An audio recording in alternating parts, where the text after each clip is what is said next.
How to disable Bluetooth scanning on Samsung. This tutorial shows you how to stop your phone from detecting nearby Bluetooth devices in the background for location purposes. First, open Settings on your Android. After that, tap on Location from the list. Let me show you. From there, tap on Location Services to open more location options. At this point, look for the option labeled Bluetooth Scanning. In the next step, turn off the toggle next to Bluetooth Scanning to disable it. Following this, close Settings once the toggle is turned off. Once done, your phone will stop detecting nearby Bluetooth devices in the background for location accuracy.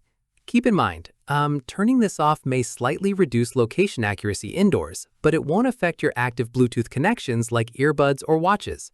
Finally, come back to the same menu anytime you want to turn Bluetooth scanning back on. And that's it. If this guide helped you disable Bluetooth scanning on Samsung, give it a like. Subscribe for more Android tutorials and tap the bell icon for updates. See you in the next one.